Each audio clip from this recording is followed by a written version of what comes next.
அன்பினர்களே, நாம் தொடர்ச்சியாக ஈரான் பக்கம் எமது அதிகமான செய்திகள் பார்க்க வேண்டியிருக்கின்றது.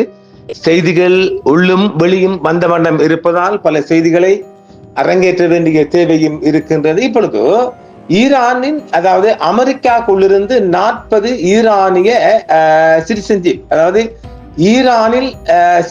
ஈரானிலிருந்து வெளியேறி அமெரிக்காவில் நிரந்தரமாக குடியேறுவர்கள். அவர்கள் சில வேளை, அதாவது அவங்களோட இராணுவ தரப்பால் அல்லது உளவு தரப்பால் இனம் கண்டிருப்பாங்க. இவங்கள் சில வேளை சூசைட்காரங்க, தற்கொலை படையாக இருக்கலாம் என்ற ஒரு சந்தேகத்தின் அடிப்படையில் 40 ஈரானியர்களை அமெரிக்கா நாடு கடத்துகின்றது. இது ஒரு செய்தி ஒரு புறம் இருக்க, தற்பொழுது இந்த இராணுவத்தின் உயர் அதிகாரிகள் விலை பேசப்படுகின்றார்கள். மிக அதிகமாக ஏற்கனவே நாம் பார்த்திருப்போம் இல்லை, எப்படி மிக அதிகமாக அங்கு சயின்டிஸ்ட்கள் கொல்லப்பட்டார்கள். ஏற்கனவே ஈரானில் குடிபுகுந்துள்ள அல்லது புகுந்துள்ள உளவுக்காரங்க, 2 நாட்டின் உளவுக்காரன், அந்த இந்த தளம் யூடியூப்காரன் நிறைய செய்தியை போடப்படாப்பா. அதனால நாம் சில வார்த்தைகளை அடக்க வேண்டியிருக்குது, ஒடுக்க வேண்டியிருக்குது, மௌனமாக்க வேண்டியிருக்குது. உங்களுக்கு தெரியும் தானே, நம்ம சொல்ல தேவையில்லையே. 2 நாட்டு உளவுக்காரங்களும் அங்க நிலை கொண்டிருப்பதால் ஈரானுக்குள் மிகப்பெரிய பதட்டம். என்றால் இந்த உளவு விடயத்தில், அதாவது அவங்க நாட்டுக்குள்ள எலி பூந்தா போல உளவுக்காரங்க நிறைய பூந்திக்கிறாங்க. அதுல அவங்க இன்னும் ஓட்டை விட்டுக்கிறாங்க, கோட்டையை விட்டுக்கிறாங்க. நாம அடிச்சு சொல்லலாம். அந்த வகையில இப்பொழுது ஈரான் இராணுவ உயர் அதிகாரிகள் 2 நாட்டின் உளவு பிரிவு ஏஜென்ட்டுகளால், முகவர்களால் மிகப்பெரிய கோடிக்கணக்கான ரூபாய்களில் விலை பேசப்படுவதாகவும் ஒரு தகவல் வந்திருக்கின்றது. இதேவேளை ஈரான் தனது எதிர் தாக்குதல் குறித்து America, Saudi, Bahrain, Qatar, Jordan, Israel போன்ற நாடுகளுக்கு முன் அறிவித்தல் கொடுத்திருக்கிறது. இது எப்படி அட்வான்ஸ் இன்ஃபர்மேஷன் நாங்க அடிப்போம். இது எப்படி சண்டியன்டா, நம்ம ஆளு சண்டியன் இல்லை அந்த மாதிரி. சரி, ஈரானின் தூர கூட்டிய கண்டம்பிட்டு கண்டம்பாயும் ஏவுகணையும் தயார் நிலையில வச்சோம்னு உத்தியோகபூர்வமா சொல்லிட்டாங்க. நீண்டா தப்பிக்க ஒரு சண்டியன் நிரபரம் அப்படித்தாங்க இருக்கணும். நாங்க சொல்லுவோம், செய்வோம், வாயால வடை சுட்டு கொண்டு இருக்கல. ஏன்னா நீண்ட காலமாக ஈரான் சொல்லிக்கொண்டா வந்துச்சு. இப்ப அடிச்சே சாத்தி போட்டோம். மீண்டும் அடுத்த யுத்தத்துக்கு ஈரான் தயாராகுது. ஆக ஜலச்சந்தியை நோக்கி ஈரானின் நீர்மூழ்கி கப்பலும் விரைந்திருக்கின்றது. அந்த செய்தி குறித்தது இப்போது நாங்கள் பார்க்கலாம். ஈரான் விவகாரத்தில் பதட்டம் அதிகரித்து வருவதால் விமான நிறுவனங்கள் மாற்று பாதையில் சென்று விமானங்களை இயக்கி வருகின்றது. அந்த வளைகுடா தவிர்ந்து ஈரானுக்கும் அமெரிக்காவிற்கும் இடையே பதட்டம் அதிகரித்து வருவதால் மத்திய கிழக்கு முழுவதும் விமான நிறுவனங்கள் மாற்று பாதையில் சென்று சில விமான சேவைகளை ரத்து செய்திருக்கின்றதாக ஒரு தகவல். ஈரான் அமெரிக்க பதட்டங்கள் சிறப்பம்சங்களாக தெஹ்ரான் இன்னும் நிலையற்ற தன்மையை கொண்டிருப்பதாகவும் சொல்லப்படுகிறது. அந்த வகையில் அமெரிக்காவில் இருந்து 40 ஈரானிகளை நாடு கடத்த போகின்றதாக ஈரான் அமெரிக்கா அறிவித்திருக்கின்றது. ஈரானுக்கு அறிவித்திருக்கிறது, அமெரிக்கா உத்தியோகபூர்வம் அறிவித்திருக்கிறது. அவங்க சொந்த நாடான ஈரானுக்குள்ளே அள்ளி கொண்டு போடுவோம்னு சொல்லிக்கிறாங்க. ஈரானை இப்பொழுது ஒரு விடயத்தை பார்ப்போமா, அதாவது கீழ்வரும் அமெரிக்க யுத்த கப்பல்களும் போர் விமானங்களும் பக்க உதவி யுத்த கருவிகளும் ஈரானை முற்றுகையிட்டு இருக்கின்றது. அதாவது அமெரிக்காட தரப்பால நாம ஏற்கனவே சொல்லியிருக்கோம் இல்ல, அவர் மிகப்பெரிய இராணுவ உயர் மட்டங்களை பேச்சுவார்த்தை பண்ணி வருகின்ற அந்த வகையில ஈரானை முற்றுகையிட்டு இருக்கின்றது. இப்பொழுது தொடர்ந்து முற்றுகையிட்டு தாக்குதல் நடத்தாமல் இப்போது எல்லாம் இந்த ரவுண்ட பண்ணிட்டாங்க. தாக்குதலுக்குரிய நேரம் குறித்திருப்பாங்க வெள்ளை மாளிகை. இப்பொழுது தொடர்ந்து முற்றுகையிட்டு தாக்குதல் நடத்தாமல் ஈரானில் மேல் மட்டத்தில் உள்ளவர்களை பெரும் விலை கொடுத்து வாங்கியோ உலகுகளை பார்த்து சூப்பர் பவரை அளித்து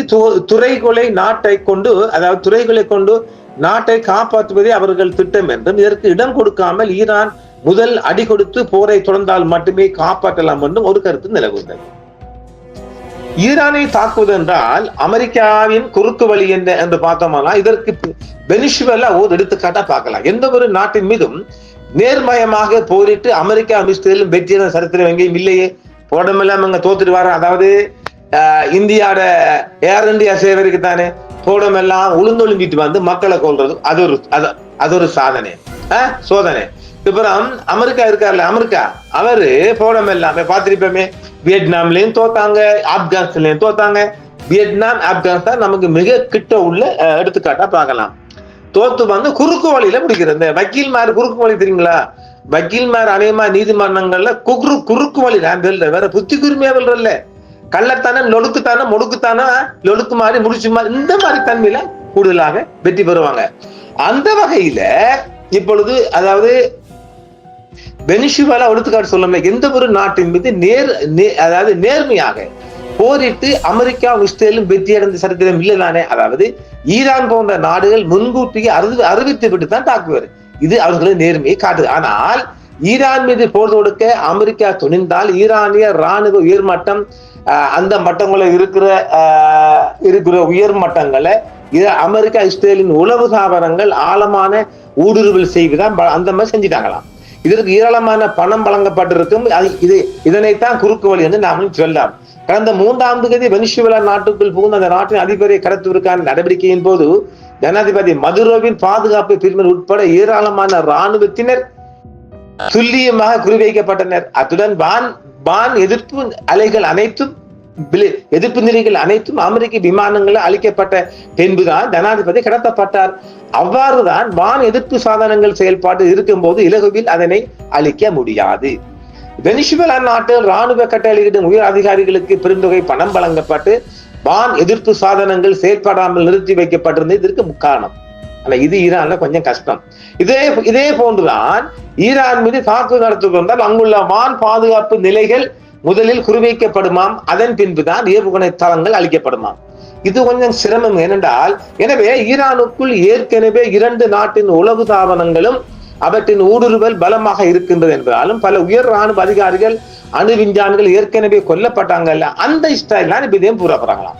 இதில் வேடிக்கை என்னவென்றால் ஈரான் ராணுவத்துக்குள் ஊடுருவி உள்ள உளவாளிகளை கண்டுபிடிப்பதற்காக அமைக்கப்பட்ட குழுவின் தலைவர் ஒரு மொசாட்டின் உளவாளி என்பது பின்புதான் கண்டுபிடிக்கப்படுது. அப்படி இருக்குது. எங்க போய் சொல்லுவீங்க? அதை ஏற்கனவே சொல்லியிருக்கிறோம் இல்ல.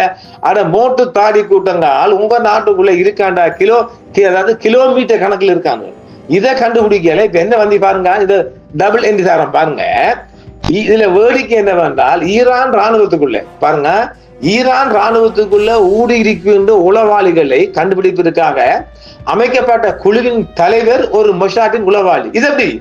அதை இப்ப ஈரான் கண்டுபிடிச்சிருக்கு. இப்ப பாருங்க, நீங்க வைக்கிற தலைவரே அதாவது நானே திருநெல்வேலி எனக்கு அல்வாவா என்பது போல என்ன நல்லா டெக்னிக்கல்ல கண்டுபிடிக்கிறீங்க. உங்களோட தொழில்நுட்பம் ஓகே. நீங்க உலக ரொம்ப மோசம் வரீங்க தாடிபாலாக்கா. எனவேதான் அமெரிக்கா ஒருபோது நேர்மையாக போருக்கு செல்வதில்லை. அவ்வாறு சென்றால் அமெரிக்கா மேல் வெற்றி பெற முடியாது. இது நமக்கு தெரிந்தானே. அதனால பாருங்க, அங்க இருக்கிற உளவாளி தேர்றவன் அந்த நாட்டு உளவாளி. ஈரானிய நீர்மூழ்கி கப்பல்கள் அதிவிசேட நடவடிக்கை நிமித்தம் ஹார்மோஸ் கால்வாய் நோக்கி நகர்கின்றன. பல இஸ்ரேலிய விமான சேவைகள் நிறுத்தி வைக்கப்பட்டுள்ளதோடு பல அதன் விமானங்கள் பாதுகாப்பான இடங்கள் நோக்கி நகர்த்தப்படுகின்றன. அமெரிக்கா அணு நீர்மூழ்கி மற்றும் நாசகாரி விமானம் தாங்கி கப்பல்கள் உரிய இடங்களை அடைந்து விட்டன என்றும் சொல்லப்படுகிறது. லுப்தான்சா உட்பட பல விமானங்கள் தங்கள் சேவைகளை தொடர்ந்து மட்டுப்படுத்தி இருக்கின்றது. தனது ஈரானிய எதிர்த்தாக்குதல் குறித்து America, Saudi, Bahrain, Qatar, Jordan, Israel, Abu Dhabi போன்ற நாடுகளுக்கு ஈரான் முன்னறிவு கொடுத்திருக்கின்றது. நாங்கள் எந்த நிமிடத்திலும் தாக்குவோம், நீங்க உங்களை பாதுகாத்து கொள்ளுங்க. நீங்க அமெரிக்காவுக்கு பேஸ் கொடுத்திருக்கிறீங்க, உங்களை பாதுகாத்தோம். இது எப்படி இருக்குது? மெயினா ட்ரோன்கள் ட்ரோன்களை ஈரான் முழு அளவிலான தனது எதிர் தாக்குதல் இலக்குகளை முடிந்த அளவு தாக்கி அளிக்கும் விதமாக நிலை நிறுத்தியுள்ளது. ஈரானிய வான்வெளி GPS முடக்கத்துக்கு எதிராக அனைத்து தொழில்நுட்ப வழிகளையும் மேற்கொண்டுள்ளதாம். இது ஒரு முக்கியமான செய்திகளா. ஈரானிய அதிதூர அழிவு தரக்கூடிய கண்டம் விட்டு கண்டம் பாயும் ஏவுகணைகள் தயார்படுத்தப்பட்ட நாம ஏற்கனவே நேற்று தந்திரிக்கும் இல்ல 10,000 கிலோமீட்டர் 2,000 கிலோமீட்டர் ஜம் பாயும். இதுங்க படிக்கிறான் உங்களுக்கு ஈரான்காரன். அதன் புதிய ரக யுத்த விமானிகளும் தயாராக உள்ளனர். இன்னும் மறைவான பல ஆயுத தொகுதிகள், ராடார் அமைப்புகளும் பூரண தயார் நிலையில் உள்ளன. ஈரானிய ஆன்மீக தலைவர் தனது IRGC தலைவர்களுக்கு உரிய கட்டளைகளை பிறப்பித்துள்ளார். ஈரானிய உள்நாட்டில் ஊடுருவியிருந்த அநேக உளவாளிகள் கைதாகி மேலும் பலர் தூக்கி தொங்கவிடப்பட்டு துப்புரவு பணி நிறைவு செய்துள்ளது ஈரான். அதாவது இங்க நாம் அடிக்கடி சொல்ல ஒரு வார்த்தை உண்டு, புலிகள். இதை கேட்டீங்க, ஏண்டா புலி ஓடுறீங்க? பாருங்கள், ஈரான் வார்த்தை உண்டு, இந்த வார்த்தை ஈரான் சொந்த வார்த்தையா அல்லது புலிகள் சொந்த வார்த்தையான்னு எனக்கு தெரியாது. இந்த வார்த்தை நான் அறிய 90ஆம் ஆண்டு காலங்கள்ல எனக்கு புத்தி தெரிஞ்சு 90ஆம் ஆண்டு காலங்கள்ல நாங்க எங்கட கண்ணால கண்ட வார்த்தைகள் செய்வோம் அல்லது செத்து மடிவோம். இது எப்படி இந்த வார்த்தை புலிகளுக்கு சொந்தமான வார்த்தை. நான் உலகத்தில எங்கேயுமே பார்க்கல, இங்கதான் முதலா அங்கதான் பார்த்தேன். இப்ப 2ஆம் இடத்துல ஈரான்ல பாக்குறோம். அப்ப ஈரான் புலிகளுக்கு கொப்பி அடிச்ச வார்த்தையான்னு என்ன கேட்டா அது தெரியாங்க, அல்லது ஈரானிடம் இருந்து இவங்க புலிகள் கொப்பி அடிச்சது அது எனக்கு தெரியாது. தேசத்தை பாதுகாப்போம், முழு அரபு உலகையும் பலஸ்தீன தேசத்தையும் இந்த யுத்தத்தில் மீளவும் கையகப்படுத்தும் வேலையை நிறைவு செய்யும் என ஈரான் படைகள் சபதம் செய்துள்ளனர். இதற்கிடையில் ஐக்கிய நாடுகள் மனித உரிமை கவுன்சிலின் தெஹ்ரானை மேலும் ஆய்வு செய்யும் நடவடிக்கைகளுக்கு எதிராக வாக்களித்த புதுடில்லிக்கு இந்தியாவின் தூதர் ஒரு அரிய நன்றி வெளியிட்டார். இந்த முடிவை கொள்கை ரீதியாக மற்றும் உறுதியான நிலைப்பாடு என்றும் சொல்றாங்க. ஆக இந்த வார்த்தையை நாம அதுக்கு ஒரு ஆராய்ச்சிக்குள்ள போக விரும்பலங்க. நிலையில் வார்த்தை நல்லா இருக்கு இல்ல, அதனால அந்த வார்த்தை தந்திருக்கிறோம். இது ஈரானின் சொந்த வார்த்தையா புலிகளின் சொந்த வார்த்தையான்னு என்ன கேட்டா நேக்கு தெரியாது அப்பு எனக்கு தெரியாப்பு. ஆனால் வார்த்தை அவங்களும் கொண்டு வந்திருக்கிறாங்க. நல்ல வார்த்தை செய்வோம் அல்லது சத்துமடி, அது புலிகளை வார்த்தை செய் அல்லது சத்துமடி, இது 2 ஒன்றுதான். செய்வோம் அல்லது சத்துமடிவோம் என்று ஈரான்காரங்க சொல்றாங்க.